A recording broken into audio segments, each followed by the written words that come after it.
ఈరోజే కార్తీక మాస బహుళ ఏకాదశి. దీనిని ఉత్పన్న ఏకాదశి అని పిలుస్తారు. పైగా ఇది శుక్రవారంతో కలిసి వచ్చింది. అందువల్ల ఈ రోజుకు మరింత విశేషత పెరిగింది. మరి ఎంతో పవిత్రమైన ఈ రోజు ఈ కథను విన్నా, చెప్పినా, చదివినా, వినిపించినా సకల శుభాలు కలుగుతాయి. జన్మల దోషాలు తొలగి కోటి జన్మల పుణ్యం వస్తుంది. మరి ఆ కథ ఏంటో ఇప్పుడు ఈ వీడియోలో తెలుసుకుందాం.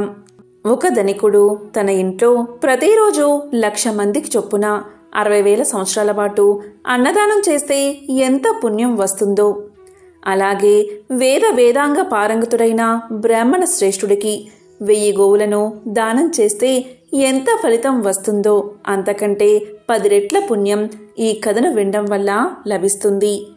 ఎవరైతే ఈ కథను వింటారో అటువంటి వారు అంత్యమున విష్ణు లోకాన్ని చేరుకుంటారు.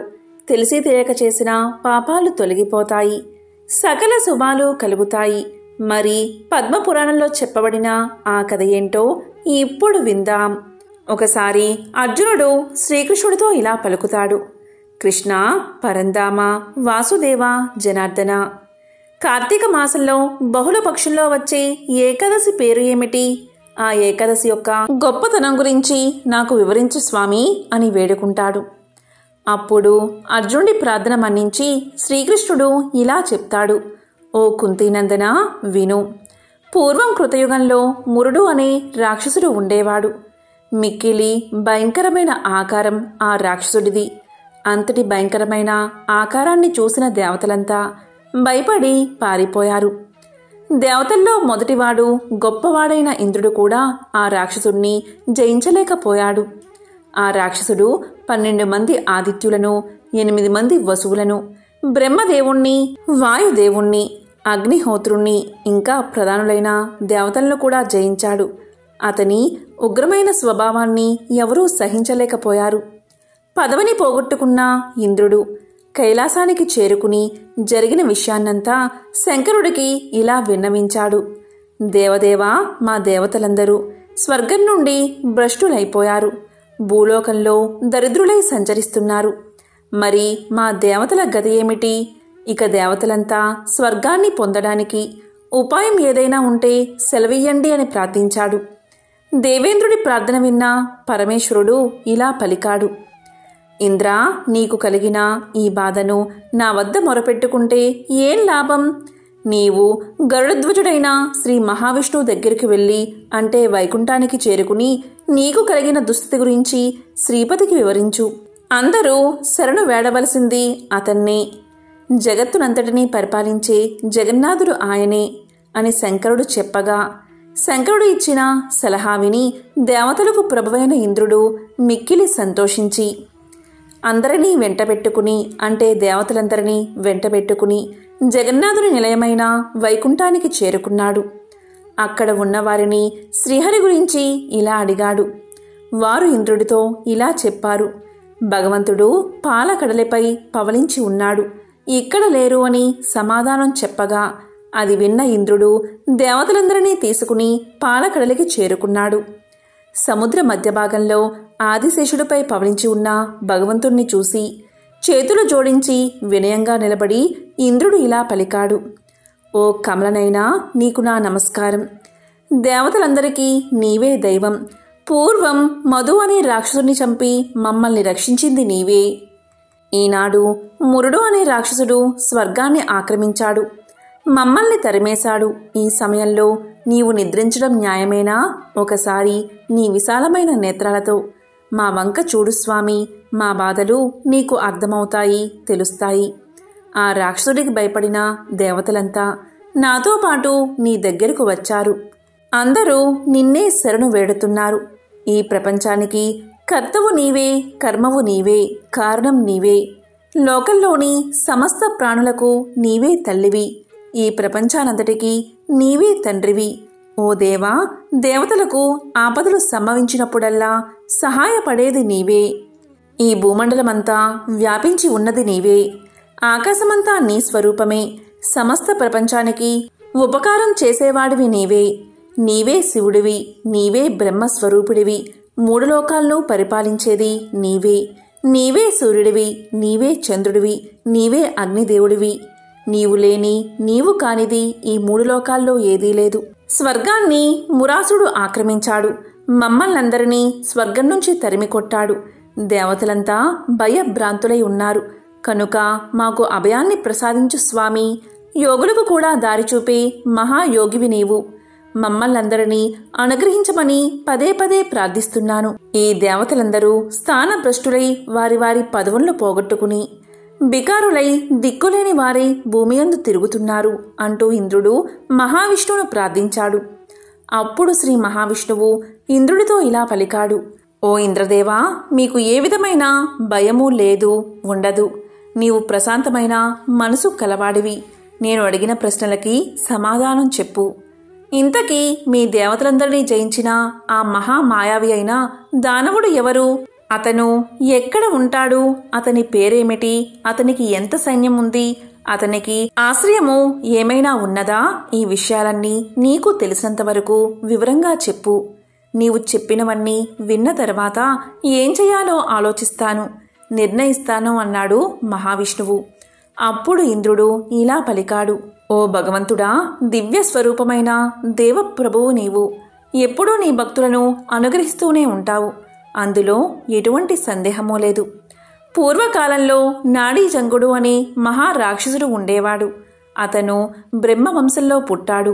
కానీ అతని స్వభావం మాత్రం భయాన్ని కలిగించేదిగా ఉండేది. అది అందరికీ తెలుసు. అతను అదే పనిగా దేవతలను బాధించేవాడు.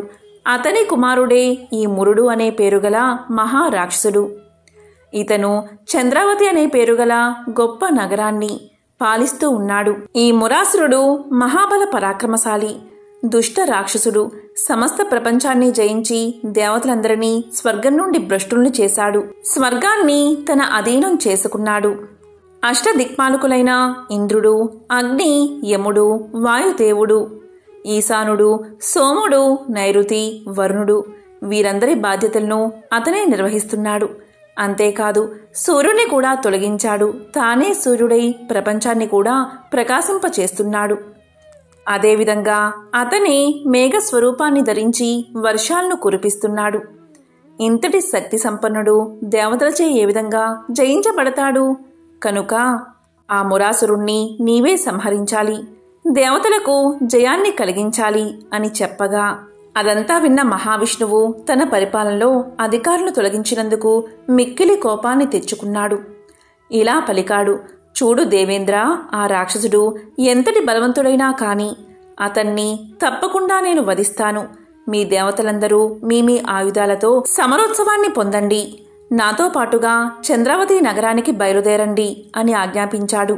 శ్రీ మహావిష్ణువు యొక్క ఆజ్ఞ ప్రకారం ఆయనతో కలిసి ప్రయాణం సాగించారు దేవతలు. ఇక దేవతలందరూ దానవ నగరాన్ని ముట్టడించారు. ఇక మురాసురుడు హఠాత్తుగా వచ్చిన దేవతా సమూహాన్ని చూసి సింహంలా గర్జించాడు. దానవసేన నాయకులను రెచ్చగొడుతూ లెక్కబెట్టడానికి వీలు లేనంత వేల సంఖ్య సైన్య సమూహంతో దివ్యమైన ఆయుధాలను ధరించి దేవతా సైన్యాల్ని ఎదుర్కొన్నాడు. ఆ రాక్షస నాయకులు దేవతా సమూహాన్ని చితకబాదారు. ఆ మహాభయంకరమైన దేవదానవ సంగ్రామంలో దేవతలు రాక్షసుల దాటికి తట్టుకోలేక 10 దిక్కులకు యుద్ధరంగాన్ని వదిలిపెట్టి పారిపోతున్నారు. కానీ శ్రీ మహావిష్ణువు ఒక్కడే నిలబడ్డాడు. అది చూశారు దానవులు. కలిసి ఒకసారిగా అనేకానేక ఆయుధాలతో మహావిష్ణువును చుట్టుముట్టారు. శ్రీహరి శంఖం, చక్రం, గద మొదలైన ఆయుధాలను ప్రయోగిస్తున్నాడు.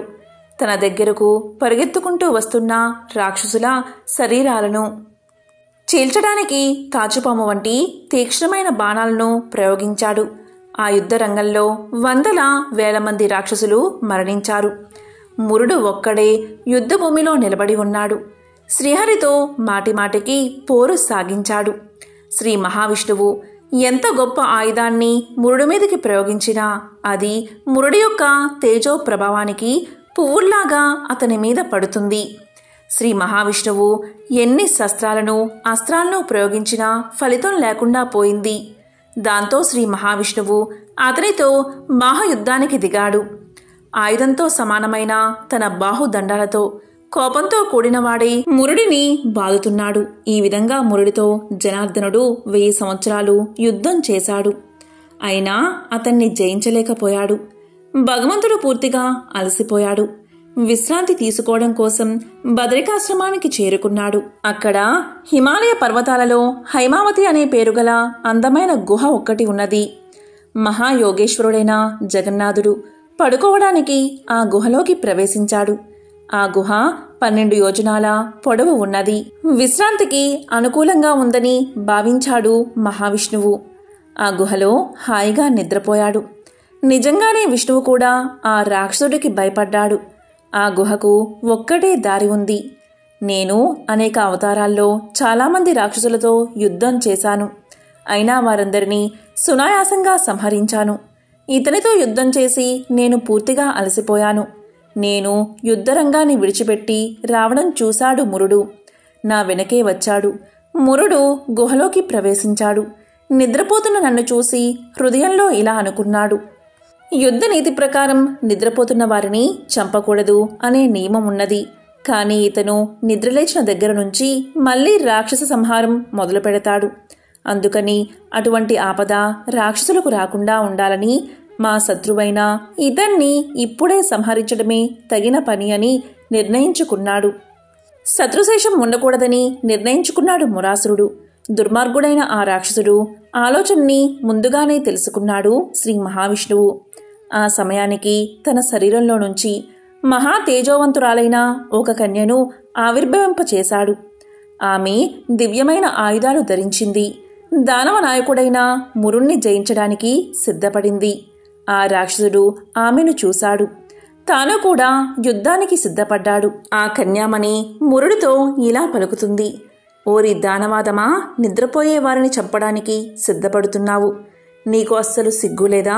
నీ పరాక్రమం ఇంతేనా? నీకు శక్తి ఉంటే నాతో యుద్ధానికి రా అని పిలిచింది.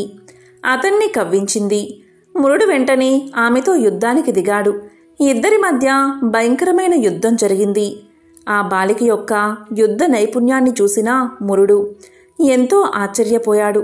ఈ కన్య ఎంతో సుకుమారంగా ఉన్నప్పటికీ ఈమెలో రౌద్రరసం ఉట్టి పడుతుంది. ఈమె ఎవరిచేత సృష్టించబడిందో ఏమో కానీ ఈమె ప్రయోగించిన ఆయుధాలు పిడుగుద్దుల వలె నా మీద పడుతున్నాయి. ఈమె సాధారణమైన స్త్రీ కాదు. కనుక సావధానంగా యుద్ధం చేయాలని నిర్ణయించుకున్నాడు మురాసురుడు. ఆమెతో చాలా జాగ్రత్తగా యుద్ధం చేస్తున్నాడు. కానీ ఆ మహాదేవి అతనితో అంతసేపు యుద్ధం చేయడానికి ఇష్టపడక త్వరగా అతని ఆయుధాలను ముక్కలు చేసింది. అతన్ని ఆయుధాలు లేనివాడిగా చేసింది. ఇదంతా ఒక్క క్షణంలోనే జరిగిపోయింది. అతని రథాన్ని కూడా విరిచి పారేసింది. రాక్షసుడు తన పరాక్రమాన్ని చూపించడానికి ఆమెతో బాహుయుద్ధం చేయడానికి సిద్ధపడ్డాడు. దీంతో ఆమె తన అరచేతితో అతని వక్షస్థలం మీద ఒక్క దెబ్బ కొట్టింది. వెంటనే మురాసురుడు నేల మీద పడిపోయాడు. ఆయన వెంటనే లేచి ఆమెను కొట్టడం కోసం ఆమె మీదకు పరిగెత్తుకుంటూ వచ్చాడు. ఈ విధంగా పరిగెత్తుకుంటూ వస్తున్న ఆ మహారాక్షసుడి శిరస్సును ఆ కన్య క్షణకాలంలో భూమి మీద పడేటట్లు నరికి వేసింది. తలతెగిన మురాసురుడు యమపురికి వెళ్ళిపోయాడు. ఆ దానవుడు మరణించగా మిగిలిన రాక్షసులు భయంతో బాధపడుతూ దీనంగా పాతాళలోకం చేరుకున్నారు. ఇలాంటి గందరగోళానికి శ్రీహరి నిద్రలేచాడు. తన ఎదురుగా మరణించి ఉన్న మురాసురుణ్ణి చూశాడు. ప్రపంచమంతటికీ ప్రభువైన శ్రీహరికి చేతులు జోడించి వినయంగా నమస్కారం చేస్తూ తన ఎదుట నిలబడిన కన్యామణ్ణి చూసి ఆశ్చర్యంతో కళ్ళు పెద్దవి చేస్తూ ఆమెతో ఇలా పలికాడు: దుష్టబుద్ధి అయిన ఆ రాక్షసుడు యుద్ధంలో ఎవరిచేత చంపబడ్డాడు? దేవతలు, ఇంద్రుడు, గంధర్వులు, నాగలోక వాసులు, అష్టదిక్పాలకులు అందరూ కూడా ఆ రాక్షసుడి చేతిలో పరాజితులు అయ్యారు. మరి ఇతన్ని ఎవరు చంపారు? వారందరి మాట ఎందుకు? నేను కూడా ఆ రాక్షసుడితో యుద్ధం చేశాను. ఇక చేసి అలసిపోయి ఇక చెయ్యలేక ఈ రహస్య గుహలోకి ప్రవేశించాను. ఇక్కడే నిద్రపోయాను. ఒక విధంగా ఆలోచిస్తే అతను నన్ను కూడా జయించినట్లే కదా.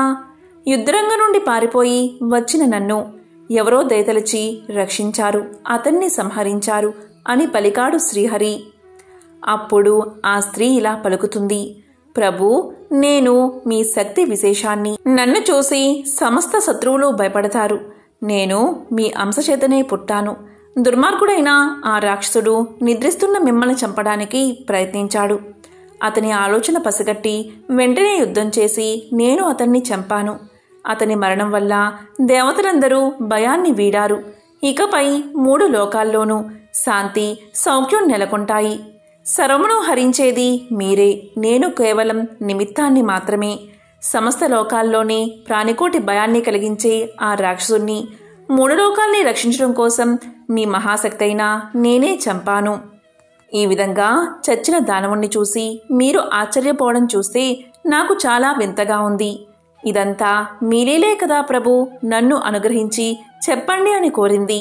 అప్పుడు శ్రీ మహావిష్ణువు ఆ కన్యతో ఇలా పలికాడు, దుష్టుడైన ఆ రాక్షసుణ్ణి చంపడం వల్ల నీకు పాపమేమీ అంటదు.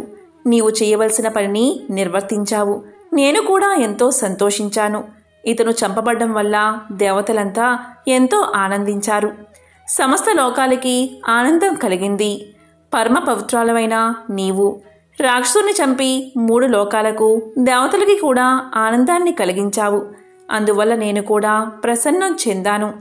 అందరికీ ఆనందం కలిగించాలనే నియమం పొగడదగినది. నీకు కావలసిన వరాన్ని కోరుకో. ఇప్పుడే నీ కోరిక నెరవేరుస్తాను. ఆలస్యం చేయకు. ఎటువంటి సందేహం పెట్టుకోకుండా వరం కోరుకోమన్నాడు శ్రీహరి. శ్రీహరి యొక్క ప్రసన్నమైన మాటలకు ఆ కన్యకామణి సంతోషంతో ఇలా పలికింది, ఓ శ్రీహరి, నేను ఈ రాక్షసుణ్ణి చంపడం వల్ల ప్రసన్నుడివి అయినావు కదా. నేను పుట్టిన ఈ రోజున ఎవరు ఉపవాసాన్ని ఆచరిస్తారు? అలాంటి వారు మహాపాపాల నుండి సైతం తరించేటట్లుగా వరాన్ని ప్రసాదించు. ఈరోజు పూర్తిగా ఉపవాసం ఉన్నవారికి ఎటువంటి ఫలితం ఉంటుందో దానిలో సగం, నక్తవ్రతం ఆచరించిన వారికి నక్తవ్రతంలో సగభాగం, ఏకభుక్తం చేసిన వారికి కలిగేటట్లుగా అనుగ్రహించు. ఇదే నేను నిన్ను కోరుకునే వరము. దేన్ని నాయందు అనుగ్రహించి ప్రసాదించు అని ప్రార్థించింది. నేను పుట్టిన ఈరోజు భక్తి శ్రద్ధలతో జితేంద్రులై ఉపవాసం ఆచరించేవారు విష్ణులోకాన్ని, వైకుంఠాన్ని పొంది 100 కోట్ల కల్పాల వరకు అనేక దివ్య భోగాలు అనుభవించేటట్లుగా వరాన్ని అనుగ్రహించమని కోరింది. ఉపవాస వ్రతం కాని, నక్త వ్రతం కాని, ఏకభుక్తం కాని చేసే మానవుడికి ధర్మం అభివృద్ధి చెందేటట్లుగా, ధనధాన్యాలు కలిగేటట్లుగా వరాన్ని అనుగ్రహించమని కోరింది. ఇక నాకు వేరే కోరికలు లేవు కనుక ప్రజల కొరకై కోరిన ఈ కోరికలను నెరవేర్చమని మనవి చేసుకున్నది కన్య. ఆమె మాటలకు శ్రీ మహావిష్ణువు ఎంతో సంతోషించి, ఓ కళ్యాణి, నీ సంకల్పం, వరం కూడా శుభప్రదమైనవే. నీవు కోరినట్లుగా తప్పకుండా జరుగుతుంది. నాయందు నీయందు భక్తిభావం కల మానవులు 3 లోకాల్లోనూ గొప్ప కీర్తి ప్రతిష్టలను పొందుతారు. అంత్యకాలంలో వైకుంఠంలో నా సన్నిధికి చేరుకుంటారు. నా మహాశక్తి స్వరూపిణివైన నీవు పుట్టినందువల్ల నీ పేరు కూడా లోకంలో ఉత్పన్న ఏకాదశి అనే పేరుతో ప్రసిద్ధి పొందుతుంది. ఎవరైతే ఈ ఏకాదశి వ్రతాన్ని ఆచరిస్తారో వారికి 1,000,000 జన్మల మహాపుణ్యం కలుగుతుంది. చివరకు వైకుంఠాన్ని చేరుకుంటారు. సమస్త తీర్థాలను సేవించినందువల్ల ఎంత పుణ్యం కలుగుతుందో దానికంటే ఎక్కువ పుణ్యం ఈ ఏకాదశి వ్రతాన్ని ఆచరించడం వల్ల కలుగుతుంది. అదేవిధంగా సమస్త దానాల కంటే అధిక ఫలము, సమస్త వ్రతాల కంటే అధిక ఫలము ఈ ఏకాదశి వల్ల లభిస్తాయి అని చెప్పి ఆ కన్యారత్నానికి వరాన్ని ప్రసాదించాడు మహావిష్ణువు. వెంటనే అక్కడికక్కడే అంతర్ధానమయ్యాడు. శ్రీ మహావిష్ణువు మాటలకు ఏకాదశి దేవత మిక్కిలి సంతోషించింది. ఈ ఏకాదశి వ్రతాన్ని ఆచరించిన వారికి గల శత్రువులను నేనే స్వయంగా సంహరిస్తాను. వారికి ఉత్తమ గతులు కలుగుతాయి, మోక్షం కూడా కలుగుతుందని శ్రీకృష్ణుడు అర్జునుడికి తెలియచేశాడు. కాబట్టి అర్జున, ఈ ఏకాదశి నిత్యమైనది, సమస్త పాపాలను హరిస్తుంది. ఈ ఏకాదశి ఒక్కటే మహాపుణ్యాన్ని ప్రసాదిస్తుంది, సమస్త దోషాలను తొలగిస్తుంది. ఎవరైతే ఈ ఉత్పన్న ఏకాదశి వ్రత మహత్యాన్ని వింటారో లేక చదువుతారో వారికి సకల శుభాలు కలుగుతాయని అర్జునుడికి శ్రీకృష్ణ పరమాత్మ తెలియచేశాడు. కాబట్టి ఈ కథను విన్నా, చెప్పినా, చదివినా, వినిపించినా అశ్వమేధ యాగం చేసిన మహాపుణ్యం లభిస్తుంది. ఇక మీ ఇంట్లో అన్నీ శుభాలే కలుగుతాయి. ఈ సందర్భంగా మహావిష్ణువుకు సంబంధించిన ఒక విశేషమైన కథను ఇప్పుడు విందాం. ప్రపంచంలోని గొప్ప ఋషీశ్వరుల్లో ఒకరన్న అహంకారానికి లోనైన నారద మునీంద్రులు తన గర్వంతో చివరికి ఎటువంటి గుణపాఠాలను ఎదుర్కొన్నాడో ఇప్పుడు చూద్దాం. నారద మునీంద్రులు నిరంతరం విష్ణుమూర్తిని తాను రచించి గానం చేసిన పాటలతో స్తుతిస్తూ నారాయణ మంత్రాన్ని ప్రపంచవ్యాప్తంగా విస్తరించేందుకు ఉపయోగించేవాడు. ఒకనాడు చింతిస్తూ ఉన్న ఒక వ్యక్తిని గమనించాడు నారదుడు. క్రమంగా అతని వద్దకు చేరుకుని అతని చింతకు ఆందోళనకు గల కారణాల గురించి వాకబు చేయడం ప్రారంభించాడు. అప్పుడు ఆ ధనవంతుడు ఇలా చెప్పాడు. తాను ఎంత గొప్ప ధనవంతుడినైనా ఆ ధనాన్ని ఉపయోగించుకోవడానికి తనకంటూ వారసుడు లేడని అతని చింతనగా తెలియచేశాడు. అదేవిధంగా తనకు పుత్రుణ్ణి ప్రసాదించమని కంటినిండా ఆశను కలిగి నారద మునీంద్రుల వారిని ప్రార్థించాడు. అప్పుడు నారదుల వారు ఇలా పలికారు. ఓ వర్తకుడా, నాకు వరాలను నేరుగా ఇచ్చే శక్తి లేదు. నేను ఎటువంటి వరాలను ఇవ్వాలి అనుకున్నా అది విష్ణుమూర్తి ద్వారానే ఇవ్వగలను. నేను ఈ విషయాన్ని స్వామివారితో సంప్రదించి నీకు మంచి జరిగేలా చూస్తాను అని తెలియజేశాడు నారదుడు. కానీ ఒక రకంగా ఇది సాధ్యమయ్యే పనేనా అనే సంశయం నారదుడిలో ఉంది. ఇక నారద మునీంద్రులు తన మనసులో ఉన్న ఆ వర్తకుని సందేశంతో విష్ణు భగవానుణ్ణి చేరుకున్నాడు. ఆ సమయంలో విష్ణు భగవానుడు తన నివాస స్థానమైన వైకుంఠంలో ధ్యానంలో కూర్చుని ఉన్నాడు. నారాయణ నారాయణ అని విన్న వెంటనే వచ్చింది నారద మునీంద్రుల వారిని వెంటనే అర్థం చేసుకున్నాడు మహావిష్ణువు. వెంటనే నారద మునీంద్రులు ఒక భక్తుడికి తమరి ఆశీర్వాదం కావాలని విష్ణువుని కోరుకున్నాడు. ఆ మాటలు విన్న విష్ణు భగవానుడు కళ్ళు తెరిచి ఎవరికి ఆశీర్వాదం కావాలి, ఎందుకని ఇవ్వాలి అని అడిగాడు. దానికి నారదుడు ఇలా సమాధానం చెప్పాడు. ధనవంతుడైన ఒక వర్తకుడి సమస్యను మొత్తం తెలియచేశాడు. క్రమంగా అతనికి పుత్ర సంతాన యోగ్యం కలిగించమని వేడుకున్నాడు. కాని అందుకు విష్ణు భగవానుడు ఇలా పలికాడు. నారద, ఆ వర్తకుడికి తండ్రయ్యే యోగ్యత లేదు. విధివ్రతను అనుసరించి విధానాలు ఉండాలి కానీ వాటిని మార్చే ప్రయత్నం అస్సలు చేయకూడదని తెలియచేశాడు. అలాగే నారద, ఇలాంటి మార్పులు చేయడం ప్రకృతి విరుద్ధమని తేల్చి చెప్పాడు విష్ణువు. క్రమంగా విష్ణుమూర్తి నిర్ణయాన్ని గౌరవించి వర్తకుని పట్ల జాలితో అక్కడి నుండి వెళ్ళిపోయాడు నారదుడు. కొన్నేళ్లు గడిచిన తర్వాత నారద మునీంద్రుల వారికి ఒకసారి ఆ ధనిక వర్తకుణ్ణి సందర్శించాలి అనిపించింది. క్రమంగా అనుకున్నదే తడవుగా వర్తకుని ఇంటికి వెళ్ళాడు. అయితే ఆ వర్తకుడు నలుగురు కుమారులతో ఆడుకుంటూ ఉండడం చూసి నారదుడు ఆశ్చర్యపోయాడు. వెంటనే వర్తకుణ్ణి ఆ నలుగురు బాలురు ఎవరు అని అడిగాడు. దానికి వర్తకుడు సంతోషంగా ఇలా సమాధానం చెప్పాడు. ప్రభు, నాకు మీ కారణంగా పుణ్యం వరించింది.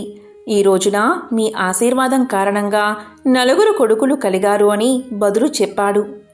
అయోమయానికి గురైన నారదముని తక్షణమే ఆ ప్రదేశాన్ని వదిలి విష్ణుమూర్తి యొక్క నివాస స్థలమైన వైకుంఠాన్ని చేరుకున్నాడు. నారాయణ నారాయణ, ఓ వైకుంఠనాథ, అతని విధిరాతను మరలా రాయడం జరగని పని అని చెప్పిన మీరు ఇదంతా ఎలా చేయగలిగారు అని అడిగాడు. దానికి విష్ణుమూర్తి నవ్వి ఇలా పలికాడు. అప్పుడప్పుడు నా భక్తుల భక్తిని పరీక్షించే సమయం వస్తుంది. ఆయా సందర్భాలలో వారి భక్తిలోని నిబద్ధత కూడా వారికి సహకారం అందించగలదు. ఒకసారి ఒక దివ్య ఋషి నన్ను చూడ్డానికి వైకుంఠానికి వచ్చారు.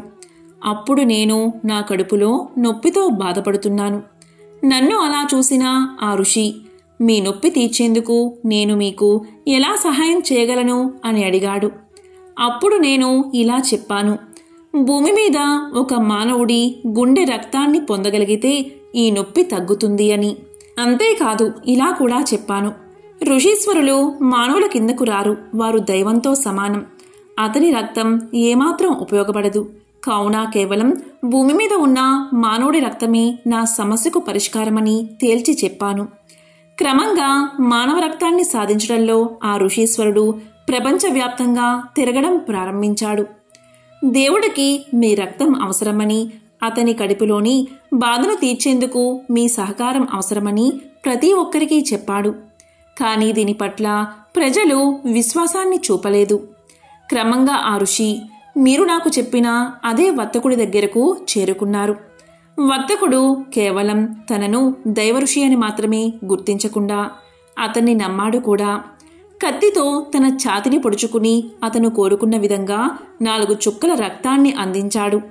అతని ధైర్య సాహసాలకు, నాపై ఉన్న ప్రేమ, భక్తి మరియు విజ్ఞానానికి మెచ్చిన నేను ఆ వర్తకుణ్ణి ఆశీర్వదించాను. క్రమంగా ఇప్పుడు అతనికి సంతాన యోగ్యం కలిగిందని తెలియజేశాడు మహావిష్ణువు.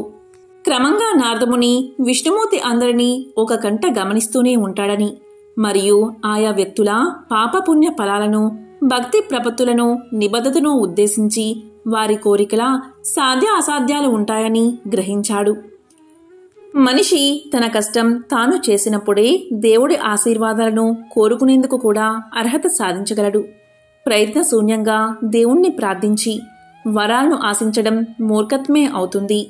నలుగురితో మంచిగా ఉంటూ సద్గుణ సంపన్నుడై నలుగురికి ఆదర్శప్రాయంగా మెలిగే ఎటువంటి వ్యక్తి అయినా దేవుని కనుసన్నల్లోనే ఉంటారని ఈ కథ ద్వారా అర్థమవుతుంది. బ్రహ్మ మానస పుత్రుడైన నారద మహర్షి నిరంతరం హరినామ సంకీర్తన చేస్తూ త్రిలోక సంచారం చేసేవాడు. విష్ణు భక్తుల్లో అగ్రగణ్యుడిగా ముల్లోకాల్లో అందరూ ఆయన్ని గౌరవించేవారు. దాంతో లోకంలో తనను మించిన విష్ణు భక్తుడు ఎవరూ లేరనే గర్వం మొదలైంది నారదుడిలో. అయితే ఆ మాటను సాక్షాత్తు విష్ణువు నోటనే చెప్పించాలి అనుకున్నాడు నారదుడు. అనుకున్నదే తడవుగా వైకుంఠానికి చేరుకున్నాడు. శేషతల్పంపై విశ్రాంతి తీసుకుంటున్న విష్ణువును దర్శించుకుని యథాప్రకారం హరినామ సంకీర్తనం ప్రారంభించాడు నారదుడు. మహావిష్ణువు మహదానందంగా నారదుడి సంకీర్తనను అరమోడ్పు కన్నులతో పరవశుడై ఆస్వాదించాడు. సంకీర్తన తర్వాత నారదుణ్ణి కుశల ప్రశ్నలు వేశాడు. కుశల ప్రశ్నలు పూర్తయ్యాక నారదుడు తన మనసులోని మాటను బయటపెట్టాడు. దేవా, నాదో చిన్న సందేహం, మీరే దాన్ని తీర్చాలి అంటూ వినయంగా అర్థించాడు. ఏమా సందేహం, సంకోచించకుండా అడుగు అన్నాడు విష్ణువు చిరునవ్వులు చిందిస్తూ. ముల్లోకాల్లో మిమ్మల్ని కొలిచే భక్తులలో ఎవరు అగ్రగణ్యుల్లో మీ నోటని తెలుసుకోవాలి అనుకుంటున్నాను దేవా అన్నాడు నారదుడు. దానికి మహావిష్ణువు, ఇదేమంత పెద్ద సందేహం, అదిగో భూలోకంలో అటు చూడు, అక్కడ కనిపిస్తున్న పొలంలో పనిచేసుకుంటున్నాడో రైతు అన్నాడు విష్ణువు. చూశాను ప్రభు అన్నాడు నారదుడు. అందరికంటే అతడే నా భక్తుల్లో అగ్రగణ్యుడు అన్నాడు విష్ణువు. హతాశుడయ్యాడు నారదుడు. తన పేరే చెబుతాడు అనుకుంటే ఎక్కడో మారుమూల గ్రామంలో పొలాన్ని సాగు చేసుకునే రైతు రోజుకి 4-5 సార్లు కంటే నారాయణ్ణి తలుచుకోని సామాన్యుడు తన భక్తుల్లో అగ్రగణ్యుడని చెప్పడానికి మహావిష్ణువుకి మనసెలా వచ్చింది అని మదనపడసాగాడు నారదుడు. నారదుడి అంతర్మదనాన్ని గ్రహించిన విష్ణువు, నారదా, నువ్వే అతడి వద్దకు వెళ్ళు, అతడి భక్తి ఏపాటిదో నీకే తెలుస్తుంది అన్నాడు. ఇదేదో తేల్చుకోవాలి అనుకున్నాడు నారదుడు. సరే అంటూ భూలోకానికి చేరుకున్నాడు.